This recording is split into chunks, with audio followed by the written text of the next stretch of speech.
Bonjour, mesdames et messieurs, moi c'est Kwame Maman. Je suis devant vous ce matin pour vous parler de l'éducation. Et comme le suis bien dit Nelson Mandela, l'éducation est l'arme la plus puissante avec laquelle on peut changer le monde. Tout le monde sait l'histoire de Nelson Mandela.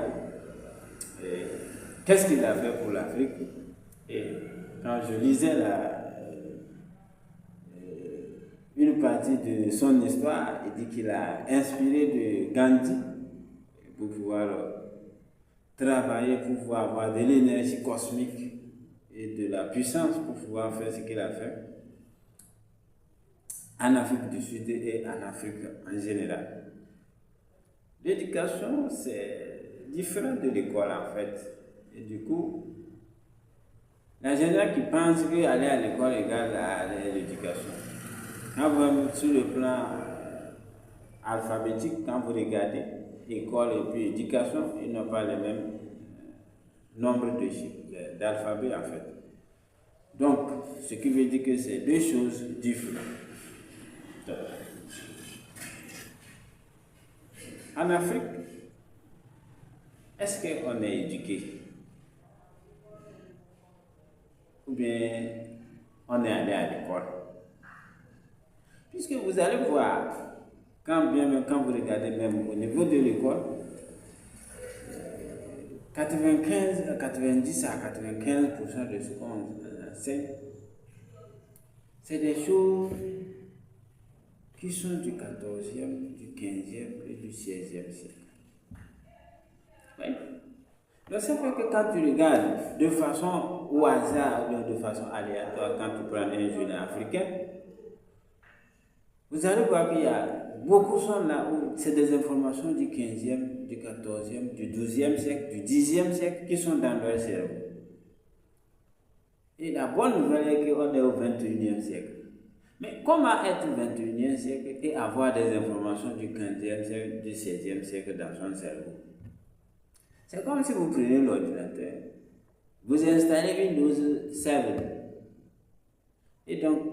et vous espérez avoir les informations de Windows 11. Ça, c'est impossible.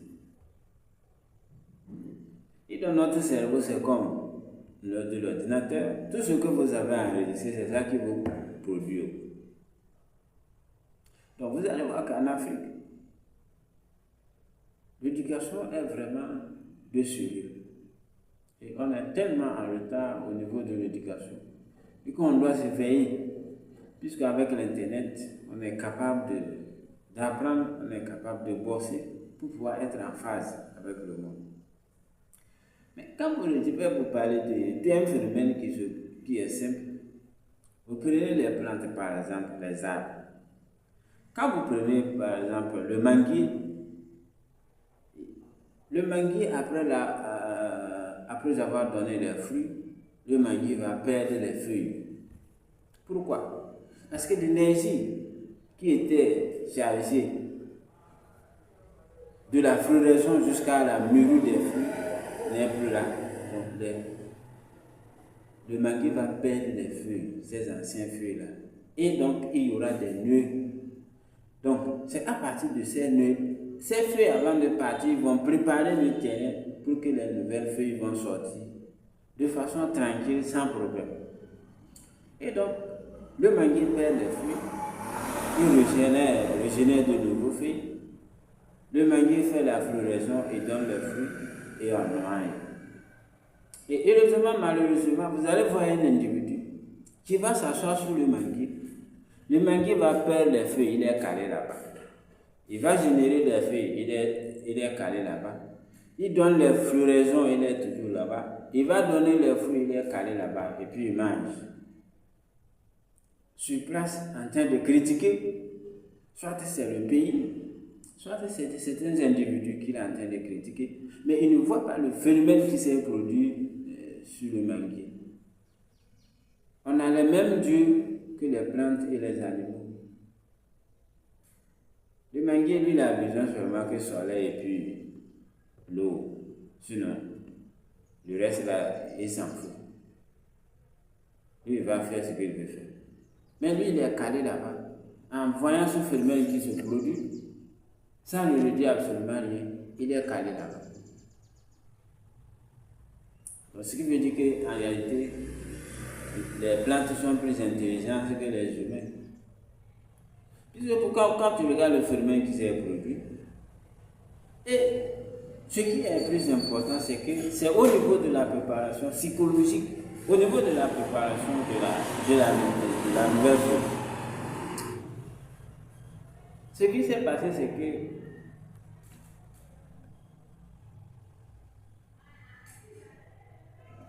les feuilles les anciennes feuilles ne peuvent pas partir comme ça sans préparer le terrain pour les nouvelles feuilles. Mais la question que je vais demander là-haut, toi qui es assis sur l'arbre là-haut,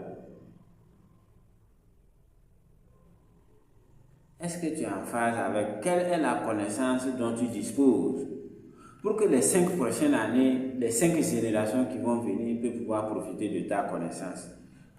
Comme le manguier vient de faire, puisqu'il va préparer de nouveau, les nœuds sont déjà préparés et les anciens feuilles, les nouvelles feuilles vont venir sortir dedans, que les anciens feuilles ont déjà préparé. Mais toi qui es assis sur l'arbre là-haut, quelle est la connaissance dont tu disposes et qu'est-ce que tu es en train de créer pour que la 5e génération ou bien la 10e génération vont venir profiter de ce que toi tu as mis en place? Dans tout ça là-haut, qu'est-ce que tu vas aller dire à Dieu là-bas? On t'a donné mission de venir faire sur cette terre. Tu es venu dribbler jusqu'à le jour où tu vas le tourner encore. Qu'est-ce que tu vas aller leur dire? Qu'est-ce que tu vas aller t'expliquer devant Dieu là-bas? Tu as vu comment le manguier, les feuilles, les anciens feuilles ont fait avant de partir. Ils ont préparé le terrain pour que les nouvelles feuilles vont venir sortir de ça, sans problème. Mais je demande, qu'est-ce que toi tu disposes? Qu'est-ce que tu as créé? Qu'est-ce que tu as mis en place pour que la 5e, la 2e, la 3e génération va venir profiter de ce que tu as fait? Tout ce qui sait que le pays ne va pas, que c'est les gens qui sont à l'origine de son problème, que c'est le gouvernement, que c'est patati patata. Mais quand tu regardes dans son cerveau, il n'y a rien dedans. Dans son cerveau, il est 21e siècle, mais il n'y a aucune information du 21e siècle dans son cerveau. Tout ce qui est dans son cerveau, c'est ce qu'on n'a pas besoin. Tout ce que l'Afrique n'en a pas besoin, c'est ça qui est disponible dans son cerveau. Et dans ça là-haut, tu comptes sur quoi? Tu es en train de produire, tu es en train de fabriquer, ça c'est autre sujet. Qu'est-ce que tu es en train de mettre dans le cerveau de ceux-là que tu as produits là?